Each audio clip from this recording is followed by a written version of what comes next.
창세기 12장 1절로 3절 말씀 우리 다같이 한 목소리로 봉독하겠습니다.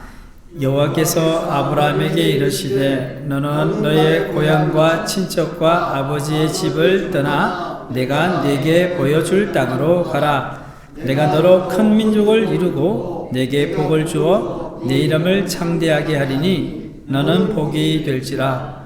너를 축복하는 자에게는 내가 복을 내리고 너를 저주하는 자에게는 내가 저주하리니 땅의 모든 족속이 너로 말미암아 복을 얻을 것이라 하신지라. 아멘.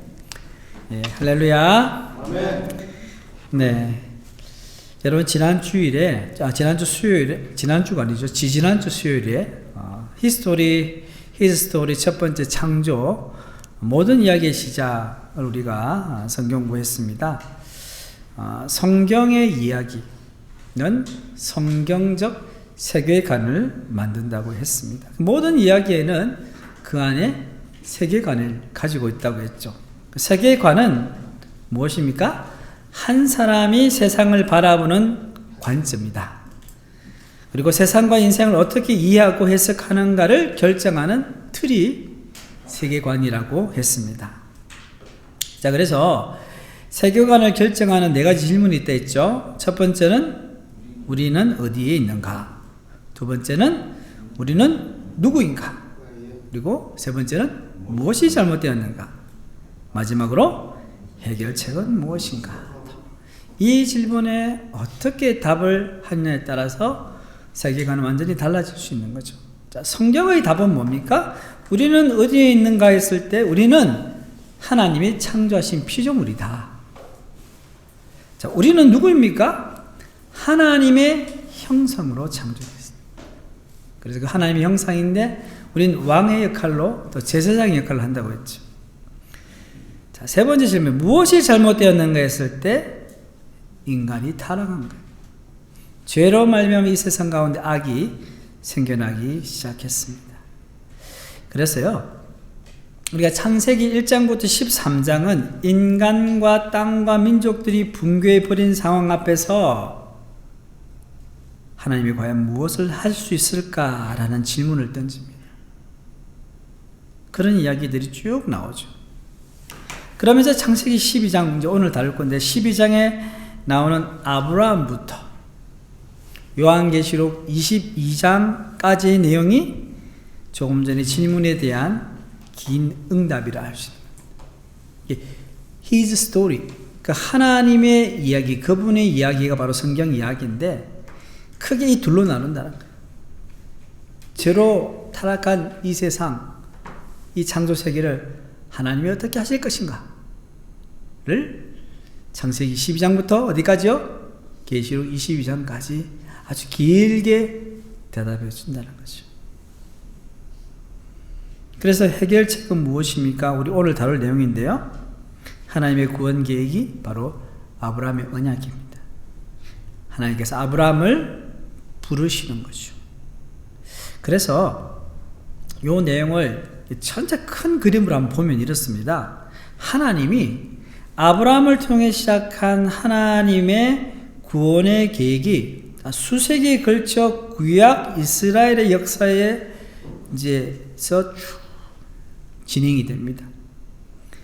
그리고 나서 예수님과 바울의 선포를 통해서 하나님 나라 복음과 연결이 되는 거예요. 그러니까 구약의 이야기와 신약의 복음이 연결된다는 거예요. 따로 떨어지는 것이 아니고. 그리고 신약이 이르러서 어떻게 됩니까? 이 구약의 이런 내용들이 교회와 선교로 규정되는 거예요.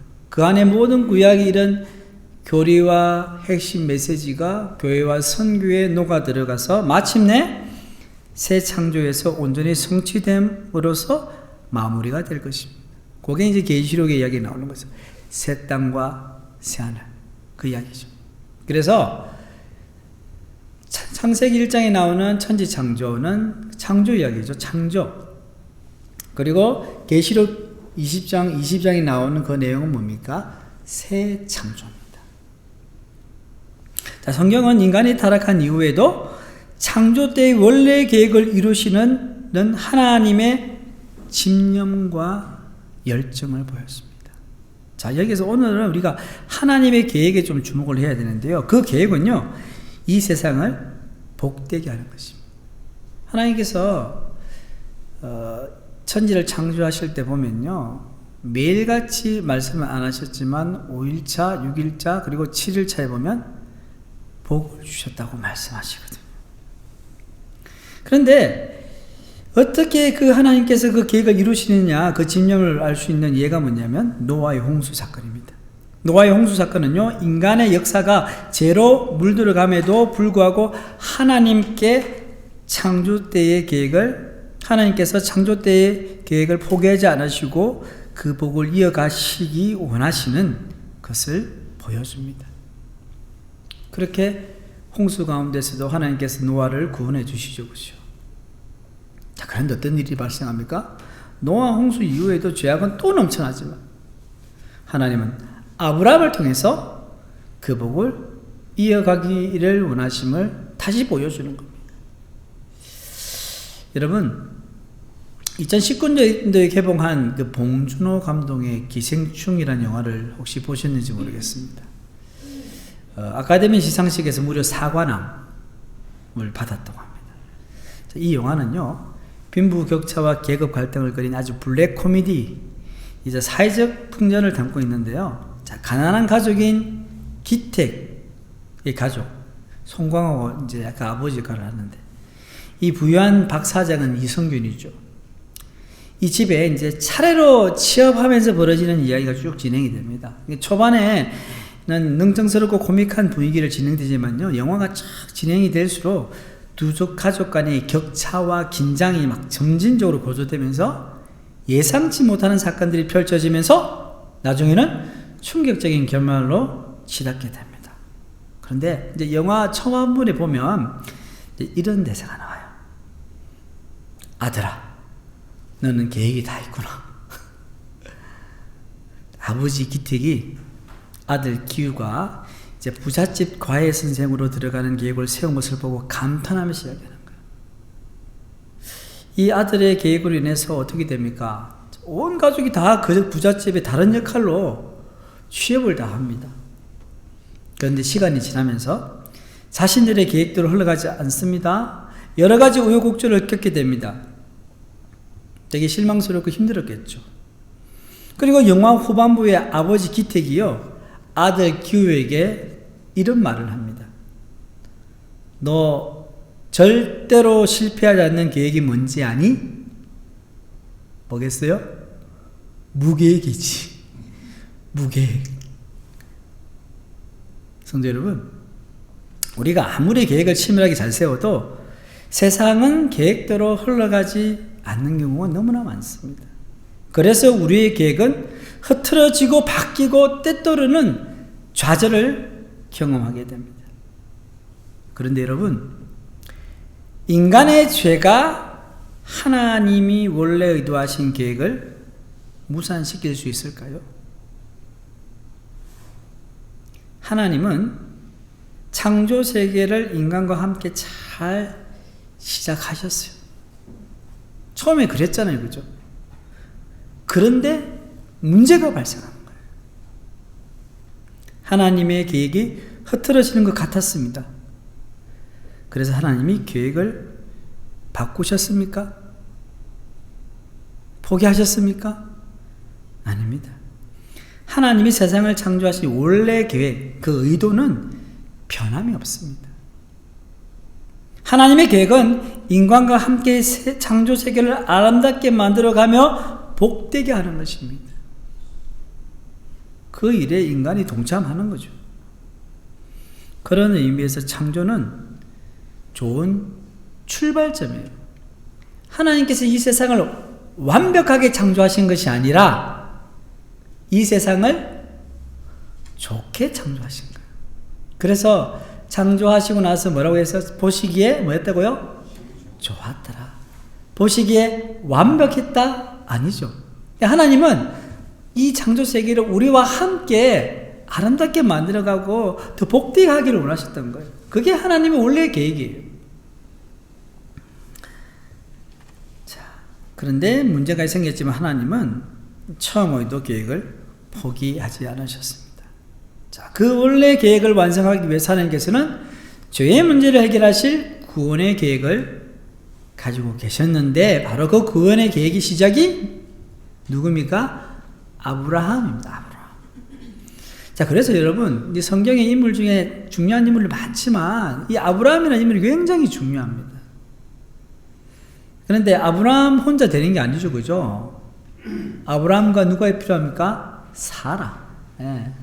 하나님께서 아브라함의 후손이라 했으면 아브라함과 사라를 통해 낳은 후손을 이야기하는 거죠. 자, 그래서 첫 번째로 아브라함과 사라를 향한 하나님의 부르심과 언약입니다. 자, 아까 언급한 대로요. 한번 복습을 해볼게요. 창세기 1장까지 던진 질문이 뭐라고 했습니까? 뭐라고 했죠? 이 세상을 죄에서부터 어떻게 구원할 것인가요? 자, 이 질문에 대한 답이 어떻게 된다고요? 창세기 12장부터 어디까지요? 계시록 22장까지 아주 길게 제시하고 있다는 거예요.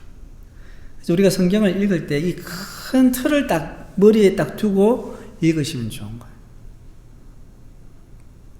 자, 그러면 본문 말씀인데요. 한번 봅시다. 창세기 11장 보시면 여호와께서 아브라함에게 이르시되 너는 너의 고향과 친척과 아버지 집을 떠나 내가 네게 보여줄 땅으로 가라. 이게 뭐냐면 하나님의 부르심인 거예요. 그 다음에 나오는 2절 말씀 보십시오. 내가 너로 큰 민족을 이루고, 자, 큰 민족을 이룬 데 있죠? 그 다음에 뭐가 나옵니까? 내게 복을 주어 내 이름을 창대하게 하리니 너는 뭐가 된다고요? 복이 될 것이다. 자, 3절 말씀 같이 읽겠습니다. 시작.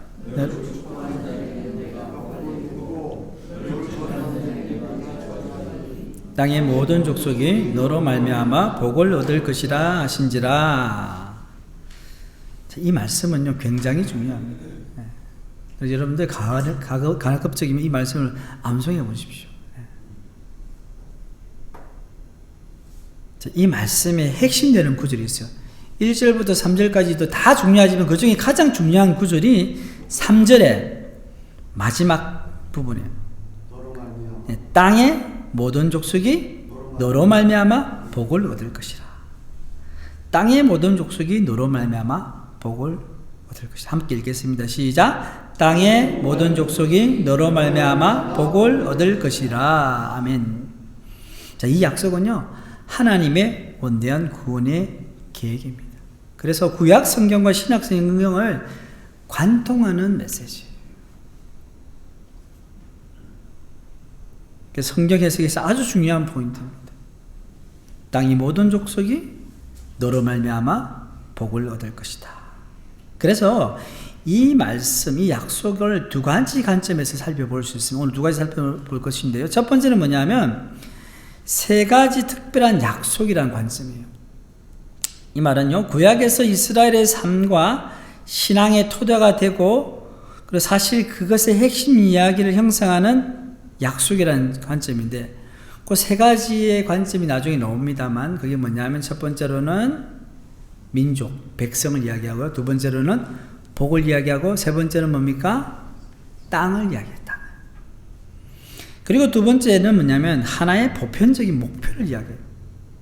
이 말은요, 이제 구약이라는 시대를 초월했어요. 땅의 모든 민족을 아우르는 하나의 보편적인 목표를 이야기하는 거예요.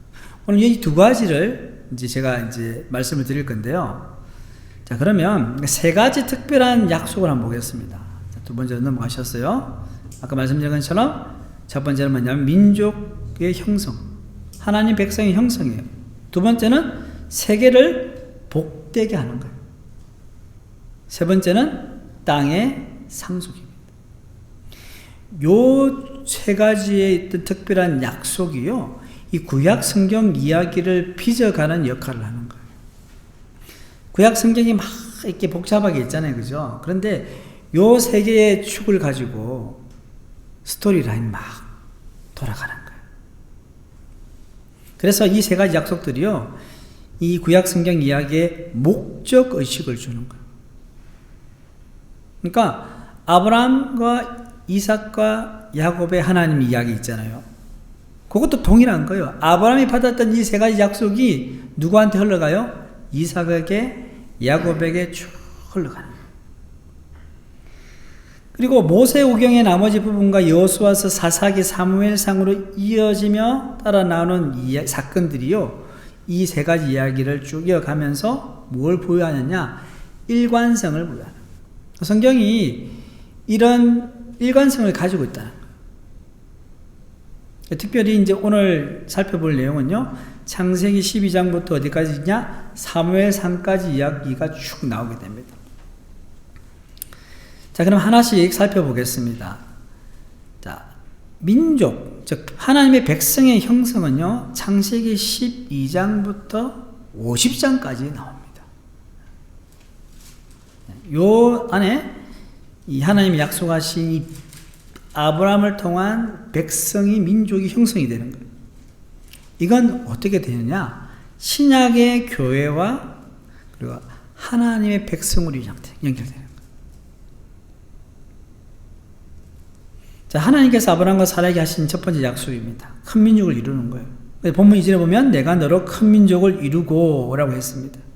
자, 여러분, 하나님의 관심은 아브라함 개인 한 사람이 있는 것이 아니었어요. 아브라함을 불러주셨지만 뭐에 관심이 있습니까?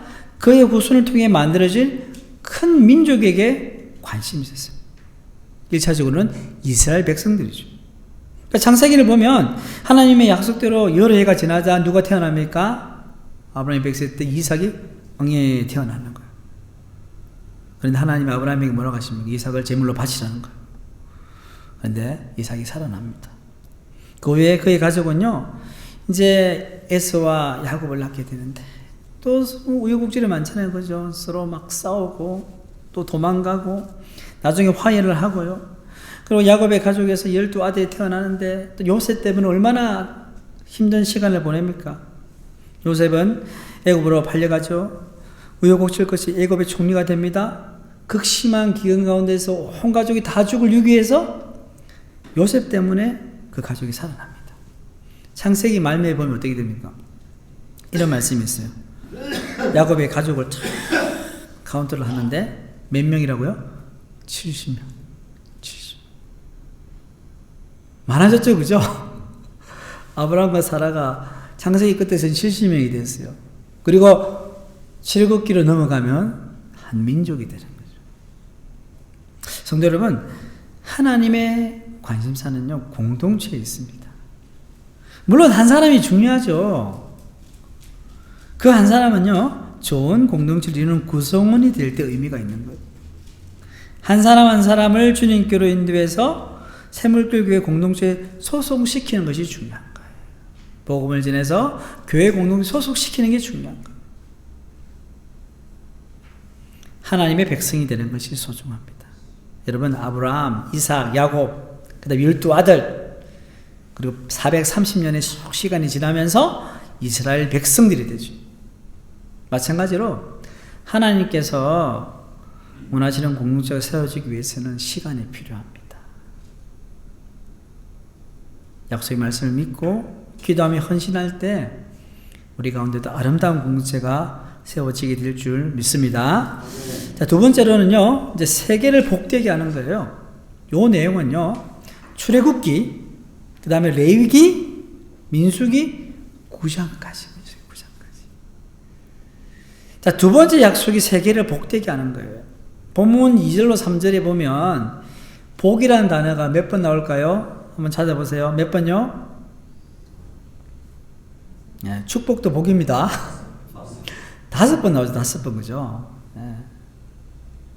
얼마나 중요하면 이렇게 복을 복 해가 5번 나올까요?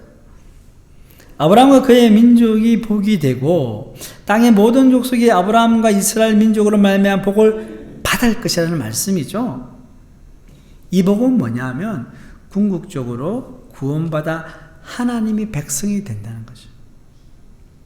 그래서 출애굽기에 보면요, 이스라엘은 큰 민족이 됩니다. 출애굽기 1장 7절 말씀 우리 함께 읽겠습니다. 시작.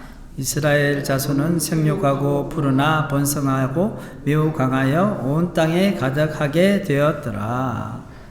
이스라엘의 자손은 생력하고 불어나 번성했다는 거예요.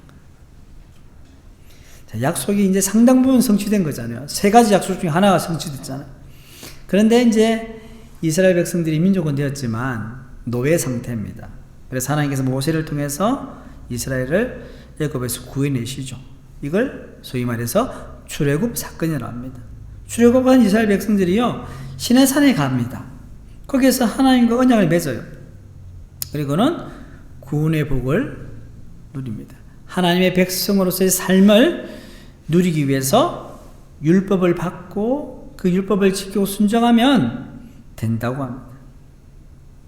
자, 그렇게 시내산에서 율법을 받고 이런 이제 하나님과의 이제 거룩한 언약을 맺는 그런 상황에서 출애굽기 32장에서 34장을 보면 어떤 일이 일어납니까?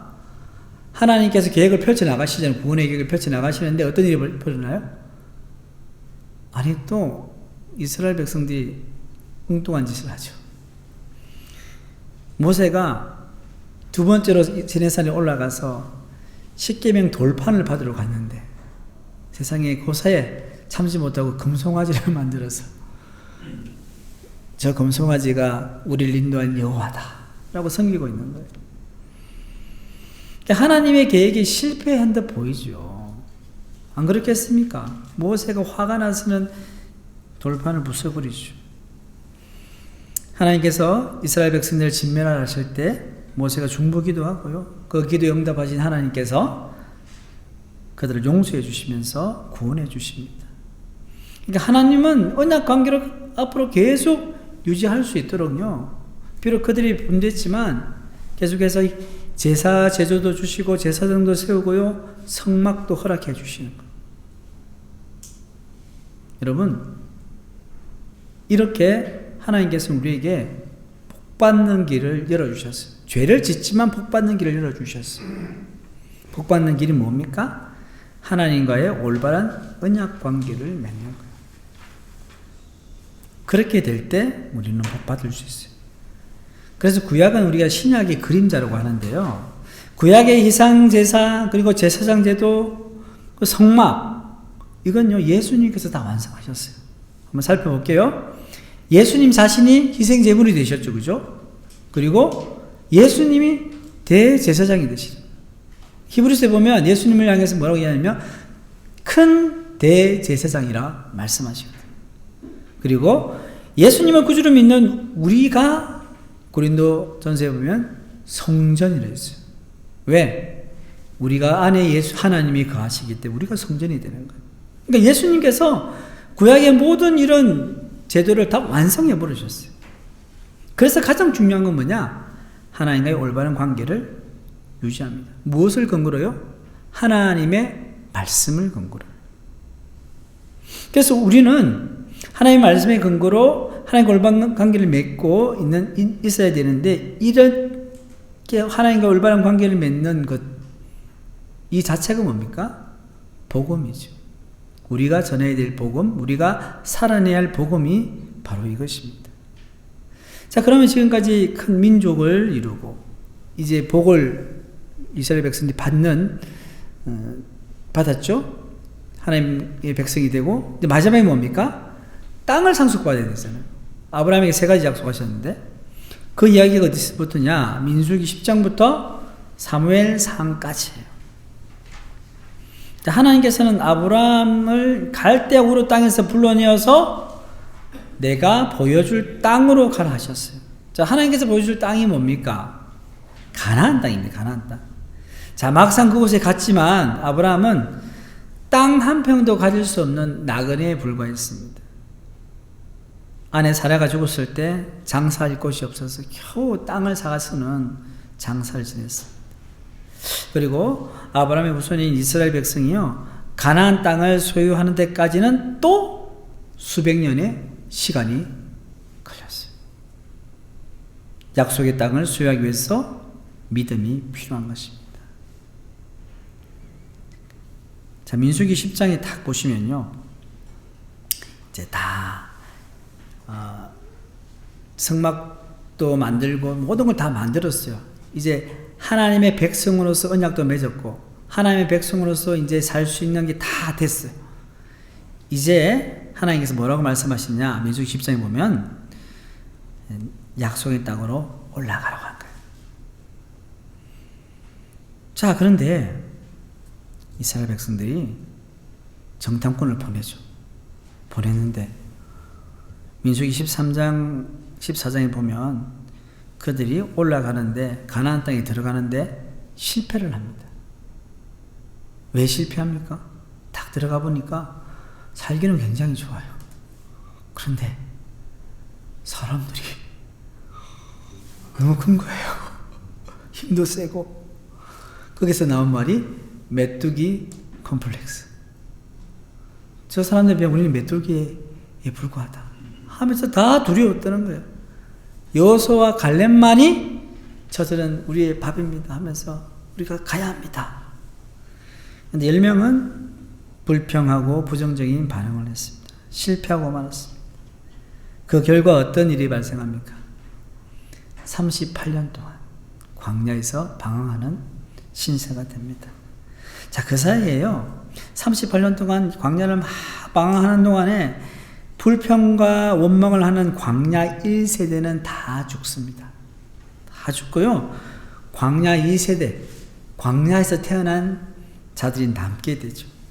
그때 모세가 광야 2세대에게 전한 설교 말씀이 뭐예요? 신명기예요, 신명기. 이 신명기 말씀은 아까 우리가 언급했던 출애굽기부터 해서 민수기에 이어서 나오는 성막제도라든지 하나님의 말씀에 대한 약속들이 쭉 모세가 해설해서 쭉 설명을 하고 있어요.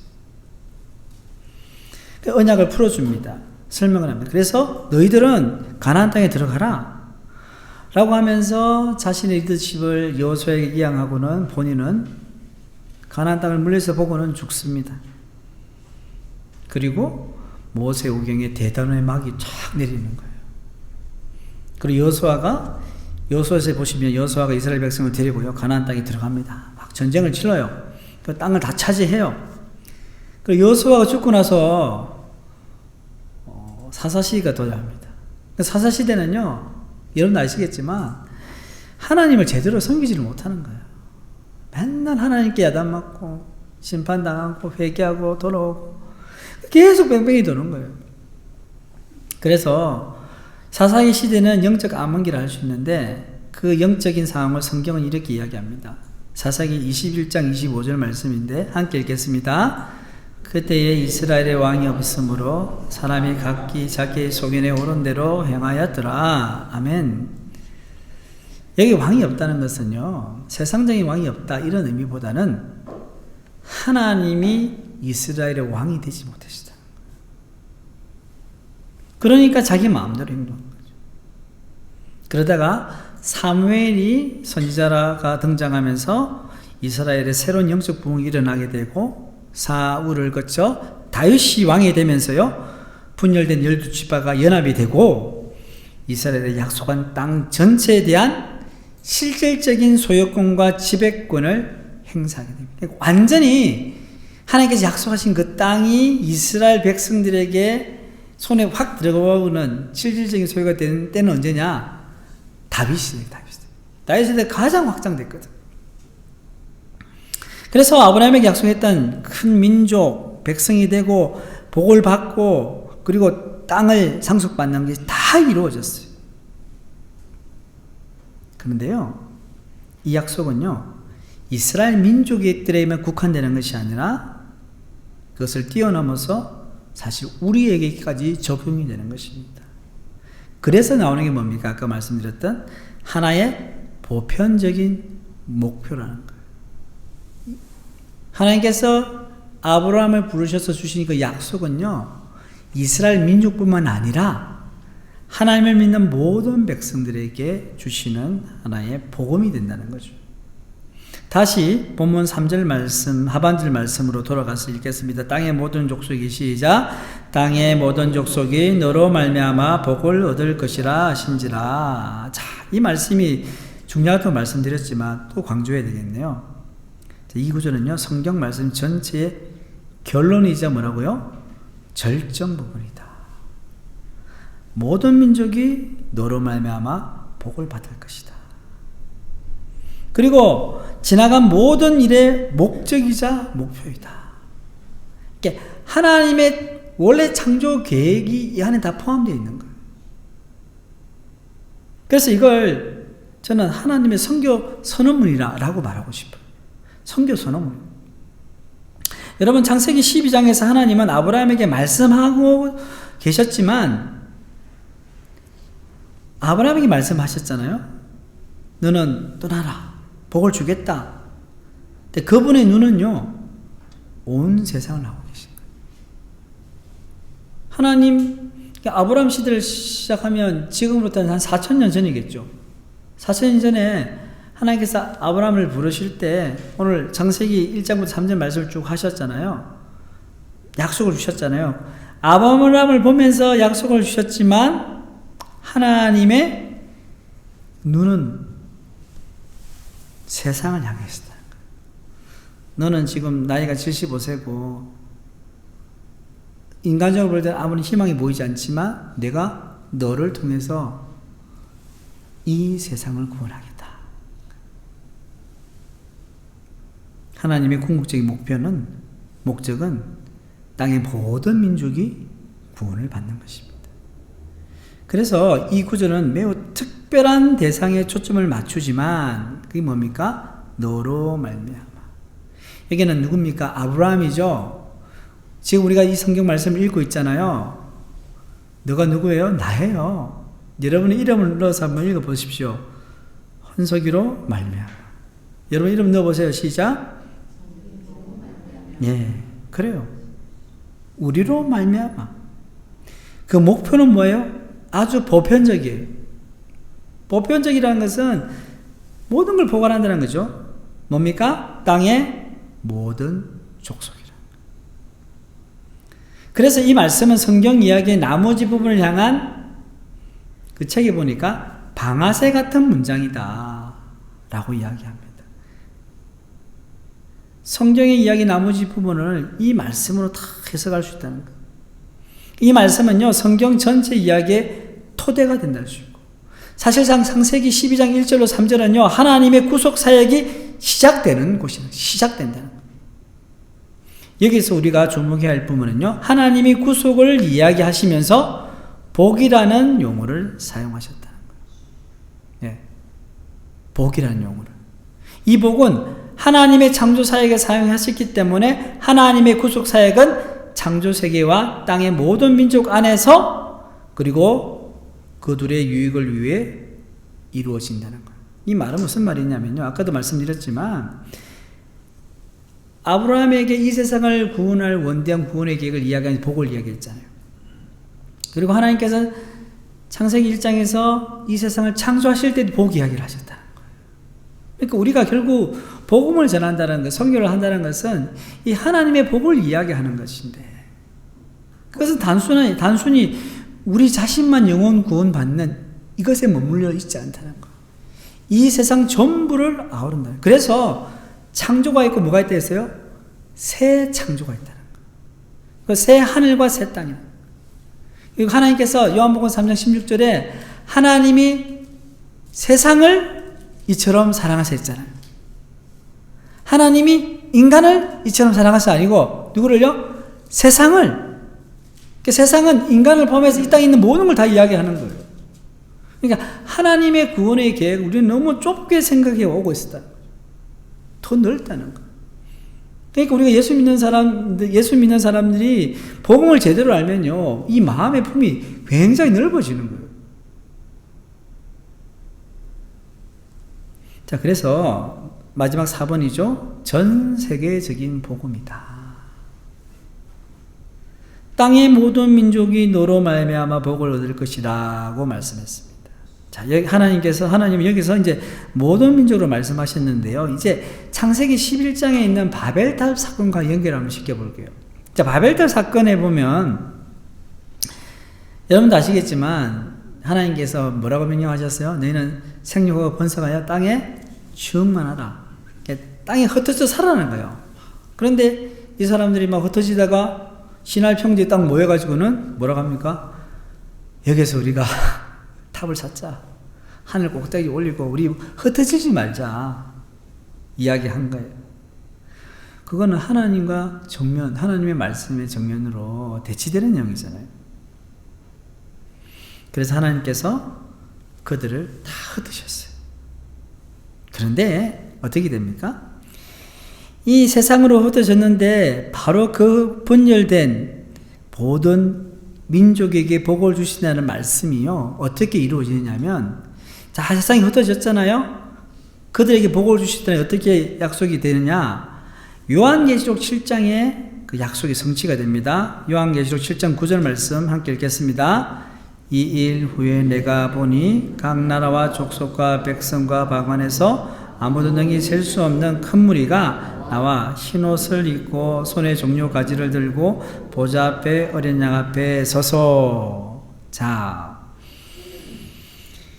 세상에 뿔뿔이 다 흩어져서 살고 있는 이 백성들이 이제는 어떻게 됩니까? 이 일 후에 내가 보니 각 나라, 족속, 백성, 방언에서 아무도 능히 셀 수 없는 큰 무리가 지금 뭐 하고 있다는 거예요? 하나님을 예배하고 있다는 거죠. 그렇지 않습니까? 저는 이게 뭐냐면요, 선교의 비전이거든요. 지금 대한민국에는 물론 외국인 노동자들이 많이 와서 살고는 있지만 그래도 둘러보면 한국 사람들이 대부분이잖아요. 그죠? 그래도 포항에 보면 가끔씩 중앙상가인데 가면 흑인도 있고 외국인도 있는데, 저 같은 경우는 이 둘로스 선교선을 이렇게 이제 몇 년 탔는데 거기는 많이 모일 때는 한 350명까지 모이고요. 한 50개국에서 이렇게 모여서 함께 사역을 해요. 좁은 배에서 이렇게 하는데, 거기서도 다 매일같이 일정표가 있어요. 아침에 일어나면 새벽 기도는 아니지만 오전 식사 전에 디보션 해가지고 경건회가 있어요. 다 참여해야 돼요. 그리고 금요일 되면은 뭐 금요 예배도 있고 주일에는 주일 예배가 있는데 다 모여서 예배를 드려요. 쭉 둘러보면요, 진짜 흑인도 있고 백인도 있고 황인도 있고, 그러니까 뭐 라틴 아메리카 사람들, 유럽 사람들, 아프리카 사람들, 동남아시아 사람들 다 모여서 하나님을 찬양하는 거예요. 그게 작은 천국이 아니겠어요? 그걸 저는 둘러서서 봤거든요. 하나님께서 꿈꾸시는 것이 바로 그것입니다. 여기서 우리가 단지 민족적인 것만 이야기하지만 사실 우리 가운데 얼마나 많은 사람들 사이에 갭이 있습니까? 저 사람은 저래서 싫고 전 나하고 다르고 이렇게 해서, 사실 교회도 보면요 그런 게 있어요. 어떤 사람들이 많이 모여있는 교회가 있고, 그게 아니라 정말로 그런 모든 장벽들이 허물어지고 하나님만 바라보고 살 수 있는 그런 교회, 그것이 바로 하나님께서 원하시는 선교의 비전입니다. 말씀을 마무리하겠습니다. 우리 사랑하는 우리 포항샘물교회 교회 성도 여러분, 우리는 지금 하나님의 이야기, His 스토리를 보고 있습니다. 그래서 우리는 이 말씀을 통해서 하나님의 비전을 따라갔으면 좋겠고요, 우리가 헌신하면 좋겠습니다. 결단해서 주님께서 기뻐하시는 어떤 선교의 삶을 감당하고 또 복음의 삶을 감당하는 우리 모두가 되기를 간절히 축복합니다. 기도하겠습니다. 하나님 아버지, 감사합니다. 오늘 말씀을 통해서 하나님께서 가지신 선교의 꿈과 비전을 다시 한번 살펴보았습니다. 하나님, 주님의 그 계획은 변할 수 없습니다. 어떤 상황 가운데서 주님께서는 원래 의도하셨던 그 창조의 계획을 꿋꿋이 열정적으로 집념 있게 이끌어 가셨습니다. 하나님, 우리에게도 함께하여 주셔서 우리도 주님의 그 선교의 비전을 가지고 살아갈 수 있도록, 복음을 전할 수 있도록 은혜 베풀어 주시옵소서. 포항 샘물교회 교회가 사귐의 공동체, 선교적 공동체로 세워지기를 원합니다. 더욱더 큰 비전을 가지고 하나님의 마음으로 복음을 전할 수 있는 교회 되게 하여 주시옵소서. 이 모든 말씀 우리 주 예수님의 이름으로 기도드립니다. 아멘.